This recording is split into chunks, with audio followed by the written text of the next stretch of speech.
Էդուարդ Պողոսյան, Արմենիա հեռուստաընկերություն, պարոն Ավինյան, չնայած քաղաքային իշխանության հավաստիացումներին Երևանի օդի որակի վերաբերյալ մեր հասարակությունը շարունակում է փորձագիտական համայնքից գիտնականներից ստանալ էականորեն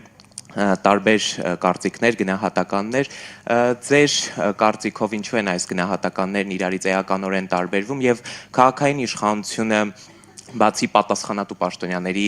գնահատականները լսելուց փորձել է նաև նրանց տեսակետները լսել եւ հարցը քննարկել նրանց հետ։ Շնորհակալություն։ Շնորհակալություն, դեռևս 2023 թվականի մեր նախընտրական ծրագրում մենք արձանագրել էինք, որ մեր առաջնային խնդիրն է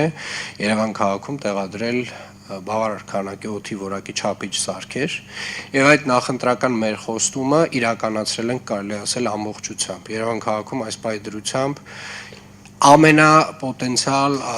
աղտոտվող վայրերում, մասնավորապես 4-րդ կարգի ռիսկայնության կառուցապատման օբյեկտներում տեղադրված է երկուական օդի որակի չափիչ սարքեր, որոնք որ միացված են մեր ընդհանուր համակարգին։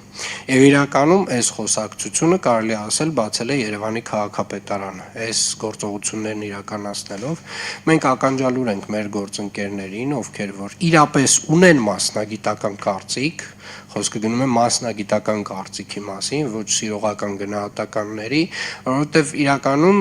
եւ սա շատ կարեւոր արձանագրում է Երևան քաղաքում օդի որակի խնդիրը միայն Երևան քաղաքի մասին չի մեկ, այսինքն ամբողջ արարատյան գոքավորության մասին է, հյուսիս-հարավ ճանապարհով որ գնանք դեպի Արտաշատ, դեպի Վեդի, այսինքն այդ բոլոր տեղերում մենք կարձանագրենք նույն խնդիրները։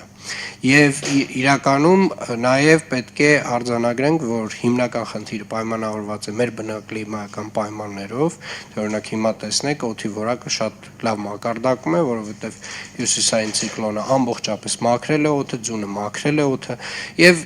երկրորդ հատվածը այս խնդրի այն է, որ այս խնդիրը նոր չէ։ Այսինքն այս խնդրի մասին խոսել են դեռևս 80-ական թվականներից եւ հիմնականում նույն ժամանակաշրջանի մասին, նոյեմբերից մարտ, ասում եմ, վերջերս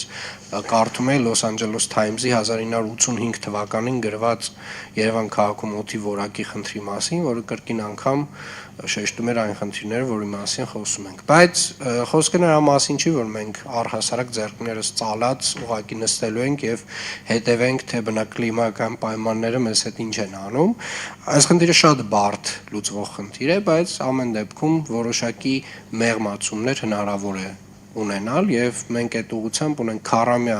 օդի որակի բարելավման ծրագիր, որը մանրամասն նկարագրում է այն բոլոր գործողությունները, որ Երևանի քաղաքապետարանը լոկալ մակարդակում իրականացնելու է, որպեսզի խնդիրը մեղմի։ Շնորհակալ եմ։ Հավանիչ տեսանյութը եւ բաժանորդագրվիչ նորությունները բաց չթողնելու համար։